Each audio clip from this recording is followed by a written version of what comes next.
नमस्कार बच्चों, हम पढ़ रहे थे अपनी कक्षा 9 की एनसीईआरटी का पहला अध्याय संख्या पद्धति, जिसकी आज अंतिम प्रश्नावली है, प्रश्नावली 1.5। इससे पहले जितने भी प्रश्नावली हैं 1.1, 1.2, 3, 4 वो सारे हम पढ़ चुके हैं और उसके जो उदाहरण है वो भी देख चुके हैं। आज है अंतिम प्रश्नावली, चलिए इसको भी देखते हैं। अगर आपको वो सारे वीडियोस देखने हैं तो आप हमारे चैनल पे जाके विजिट कर सकते हैं। गणित ज्ञान नाम से एक प्लेलिस्ट बना है जिसमें आपको सारे गणित की वीडियो मिल जाएंगे। तो प्रश्नावली 1.5 का पहला प्रश्न है, ज्ञात कीजिए 64 की पावर 64 की घात 1/2। कैसे निकालेंगे इसको? तो इसके लिए हमें एक ऐसी संख्या चाहिए जिसका उसी संख्या से गुणा करें तो कितना आना चाहिए? 64 आना चाहिए। 1/2 का मतलब होता है कि उसको वर्गमूल ज्ञात करना है। तो 64 का वर्गमूल तो आप लोगों को पता ही होगा, कितना होता है? 8 होता है। क्योंकि जब 8 का हम 8 से ही गुणा करेंगे तो कितना मिल जाएगा? 64 मिल जाएगा। तो इसका उत्तर सिंपली कितना होना चाहिए? 8 होना चाहिए। लेकिन जिनको नहीं आता है वो गुणनखंड विधि से इसको कैसे ज्ञात कर सकते हैं? देखिए, सबसे पहले 64 का गुणनखंड कीजिए। पहले 2 से अंतिम में 4 है, इसका मतलब 2 से कट जाएगा। सम संख्या है 2 दिया 6, 2 दूनी 4, फिर 2 से काटिए, 2 एकम 2, 2 छह 12, फिर 2 से काटिए, 8 दूनी 16, फिर 4 दूनी 8, फिर 2 से जाएगा 2 दूनी 4 और फिर 2 से जाएगा 1। अंतिम 1 आ गया, वहीं पे छोड़ दीजिए। अब देखिए 2 1 2 3 4 5 6, हमारे पास 6 2 मिल रहे हैं और हमें ऐसी इनको ऐसा अरेंज करना है कि 2 बराबर अंक होने चाहिए जिनका गुणा करें तो 64 आना चाहिए। तो देखिए, अगर 1 2 को हम एक साथ कर ले, इन 2 को हम एक साथ कर ले, यानी 6 2 हैं, 3 दिन के जोड़े बना लिए तो कितना मिलेगा? 2 दूनी 4 दूनी 8, इसका गुणा कितना आएगा? 8 आएगा। और 2 दूनी 4 दूनी 8, ये भी कितना आएगा? 8 आएगा। तो 8 गुणे 8 कितना हो जाएगा? 64 हो जाएगा। इस तरह से इसका जो उत्तर होगा वो कितना होगा? 8 होगा। 64 की पावर 1/2 बराबर कितना? 8। ठीक। दूसरा 32 की पावर 1/5। अब इसको कैसे करेंगे? तो यहाँ पे तो 2 था, तुमको ऐसे संख्या चाहिए थी जिसका 2 बार गुणा करें तो 64 मिलना चाहिए। अब यहाँ पे 5 है, तो अब हमको ऐसी संख्या ढूंढनी है जिसका हम 5 बार गुणा करें, उसी संख्या का 5 बार गुणा करें आपस में, तो कितना मिलना चाहिए? 32 मिलना चाहिए। तो सेम इसका भी पहले क्या करेंगे? गुणनखंड करेंगे। कितना आएगा? अंतिम में सम संख्या तो 2 से जाएगा, 2 एकम 2, 2 छह 12, फिर 2 से जाएगा 2 अठे 16, फिर 2 से जाएगा 2 चौके 8, फिर 2 से जाएगा 2 दूनी 4, फिर 2 से जाएगा 1। तो देखिए यहाँ पर 2 ही एक ऐसी संख्या है जिसका कितनी बार गुणा हो रहा है? 5 बार। 5 बार गुणा होने पर कितना मिल रहा है मुझको? 32 मिल रहा है। 2 दूनी 4, 4 दूनी 8, 8 दूनी 16, 16 दूनी 32। तो इसका उत्तर कितना हो जाएगा? 2 ही हो जाएगा, क्योंकि हम जब 2 का ही 5 बार गुणा करेंगे तो हमें कितना मिलेगा? 32 मिलेगा। तो 32 की पावर 1/5 बराबर कितना हो जाएगा? 2। अंतिम प्रश्न 125 की पावर 1/3। अब यहाँ पे 125 है और पावर 1/3 है, तो अब हमको ऐसी संख्या चाहिए जिसका हम कितनी बार गुणा करेंगे? 3 बार गुणा करेंगे। तो कितना मिलना चाहिए? 125 मिलना चाहिए। तो इसका भी 125 को पहले गुणनखंड कीजिए। अंतिम में 5 है तो 5 से जाएगा, 5 दूनी 10 और 5 25, फिर 5 से जाएगा 5 25, फिर 5 से जाएगा 5 1 5। ध्यान देखिए 5 ही एक ऐसी संख्या जिसका हम 3 बार गुणा कर रहे हैं तो हमको 125 मिल रहा है। तो इसका उत्तर सिंपली कितना हो जाएगा? 5 ही हो जाएगा। जब 5 का हम 3 बार गुणा कर रहे हैं तो हमको 125 मिल रहा है। ठीक। तो 125 की पावर 1/5 बराबर कितना हो जाएगा? 5 हो जाएगा। तो ये रही प्रश्नावली 1.5 का पहला सवाल। अब हम देखेंगे दूसरा सवाल। चलिए, ये है हमारा दूसरा प्रश्न। ज्ञात कीजिए 9 की पावर 3/2, दूसरा 32 की पावर 2/5, तीसरा है 16 की पावर 3/4 और चौथा है 125 की पावर -1/3। देखिए इनको कैसे हल करना है? यहाँ पे 3/2 पावर है, तो सबसे पहले क्या करेंगे? इन पावर को अलग अलग गुणा में तोड़ के अलग अलग लिखेंगे। तो जो नीचे वाली है 1/2 इसको पहले लिखेंगे, जो ऊपर है इसको गुणे में 3 लिख लेंगे। तो इनका जब गुणा करेंगे 3/2 ही आ जाएगा। ये पावर के साथ ही लिखा हुआ है, ठीक। 9 की पावर 3/2, 9 बेस है और ये इसका घात है। तो सबसे पहले इसको हल करेंगे, जो 3 है उसको बाद में हल करेंगे, यानी इसकी पावर एक साथ और ये 3 अलग। तो फिर इसको हल कीजिए। 9 की पावर 1/2 यानी 9 का वर्गमूल चाहिए। तो आप सबको पता है 9 का वर्गमूल कितना होता है, 3 होता है। तो इसका मान तो 3 आ गया और ये बचा 3, ये पावर में 3 ऐसे ही रहेगा। अब इसका क्या कर देंगे, घन कर देंगे। तो 3 का घन हम सबको पता है कितना होता है, 3 गुणे 3 गुणे 3, यानी 3 का गुणा 3 बार करना है, तो होता है 81। ये हो गया पहला। दूसरा 32 की पावर 2/5, तो उसको भी ऐसे ही पहले तोड़ेंगे। 32 की पावर करेंगे 1/5 और गुणे में 2।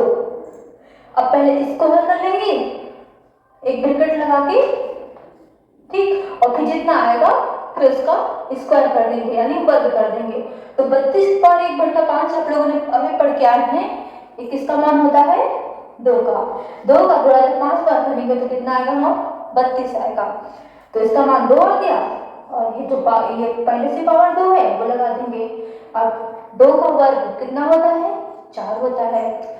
से यहाँ 16 की पावर 3/4 है, तो क्या करेंगे 16 की पावर 1/4 और इसकी पावर 3 कर देंगे। अब 16 की पावर 1/4 का मान कितना होगा, तो ऐसे संख्या है जिनका 4 बार गुणा करें तो कितना मिलना चाहिए, 16 मिलना चाहिए। देखिए 2 गुणे 2 गुणे 2 गुणे 2 कितना आएगा, 2 दूनी 4, 4 दूनी 8, 8 दूनी 16। तो इसका मान कितना हो गया, 2 हो गया। और जो पावर है 3 इसको लगा देंगे। अब 2 का गुणा 3 बार करना है, 2 गुणे 2 गुणे 2 कितना आता है, यानी 2 का क्या निकालना है, घन निकालना है। 2 का घन कितना होता है, 8 होता है। अब पावर कहाँ जाएगी, माइनस में। 125 की पावर -1/3, इसको हम वैसे हल करेंगे। 125 की पावर 1/3 को एक साथ लिखेंगे और जो -1 है उसको अलग लिख लेंगे। तो अभी आप इससे पहले जो पहला था उसमें हल करके आए हैं। 125 की पावर 1/3 यानी एक ऐसी संख्या जिसका 3 बार गुणा करें तो कितना आना चाहिए, 125 आना चाहिए। तो संख्या कौन सी है, 5। जब 5 गुणे 5 गुणे 5 3 बार करेंगे तो कितना मिलेगा हमें, 125।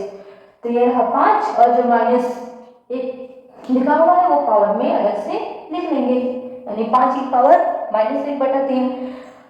तो जब पावर माइनस में होती है अगर उसको प्लस में बनाना है तो क्या करेंगे, उसको बटे में लिख लेंगे, यानी 5 1/5 की पावर 1 रहेगी।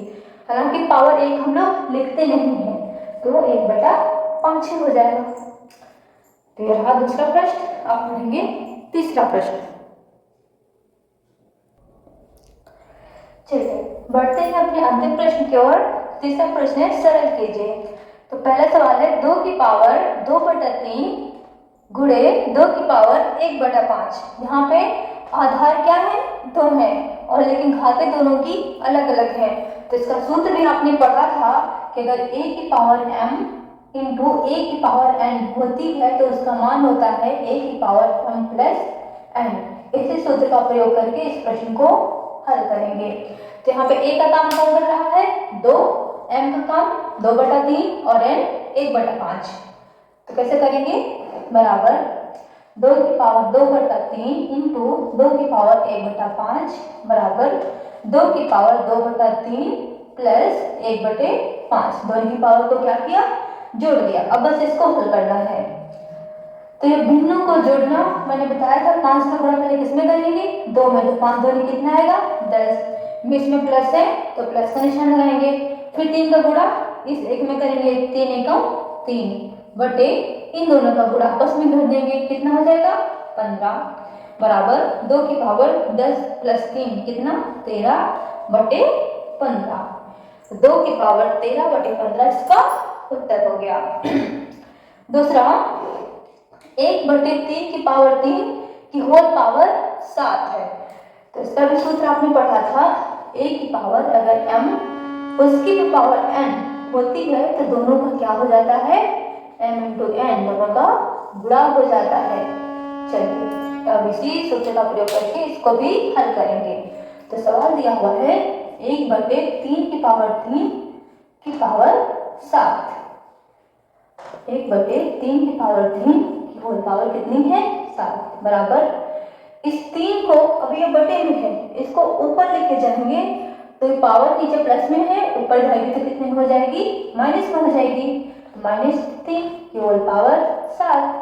तो 3 की पावर -3 गुणे 7, 3 की पावर -3 और 7 को गुणा करेंगे तो -21। अब अगर इस पावर को प्लस में बनाना है तो क्या करेंगे 1/3 की पावर 21 कर देंगे।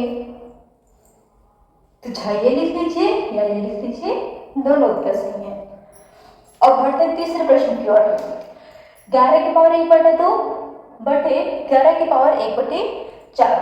इसके लिए आपने सूत्र पढ़ा हुआ है, अगर a की पावर m बटे a की पावर n होती है तो पावर आपस में क्या हो जाती है माइनस हो जाती है।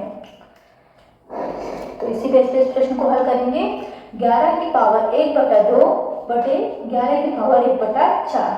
तो 11 की पावर 1/2 माइनस जो नीचे होगी वो क्या हो जाएगी माइनस हो जाएगी। अब इस बिंदु को भी हल करना है जैसे इसको हल किए थे। तो 4 का गुणा 1 में करेंगे, 11 की पावर 4, 2 का गुणा 1 में करेंगे, माइनस का निशान है तो माइनस का निशान लगाएंगे और 2 × 2 बटे इन दोनों का गुणा आपस में करेंगे, 4 दूनी 8 बराबर 11 की पावर 4 में से 2 जाएगा, 2 बचेगा बटे 8। अभी भी ऊपर नीचे देखिए अंश और हर में 2 कॉमन है, दोनों को 2 से भाग दे देंगे। तो 2 × 2 2 चौके 8 यानी 11 की पावर 1/4। ये इसका क्या हो गया उत्तर। अंतिम प्रश्न 7 की पावर 1/2 गुणे 8 की पावर 1/2। अभी तक आप लोगों ने जितने प्रश्न हल किए हैं उसमें आधार सेम था और घातें अलग अलग थी। अभी जो अंतिम प्रश्न है उसमें घात सेम है, आधार अलग अलग है। तो इसका भी फॉर्मूला आप लोगों ने पढ़ रखा है कि अगर आधार है a, घात है इसकी m, यहाँ पे आधार है b और घात है इसकी m, दोनों आधार अलग हैं, आधार अलग है, घातें एक जैसी हैं। तो इसका भी फॉर्मूला होता है a b का पहले गुणा कर देंगे फिर दोनों की पावर m कर देंगे। तो यहाँ पर भी इस सूत्र का उपयोग करके प्रश्न को हल करेंगे। चलिए देखिए बराबर 7 की पावर 1/2 इंटू 8 की पावर 1/2। तो 7 × 8 की पावर 1/2 बचेगी, 7 × 8 = 56, 56 की पावर 1/2। ये इसका क्या हो गया उत्तर। तो आज से हमारा अध्याय 1 समाप्त हुआ। अब हम अगले वीडियो में अध्याय 2 की, जिसका नाम है बहुपद, उसकी शुरुआत करेंगे। तो अगर आपको वीडियो पसंद आया हो तो इसको लाइक कीजिए, शेयर कीजिए और चैनल को सब्सक्राइब कीजिए। धन्यवाद।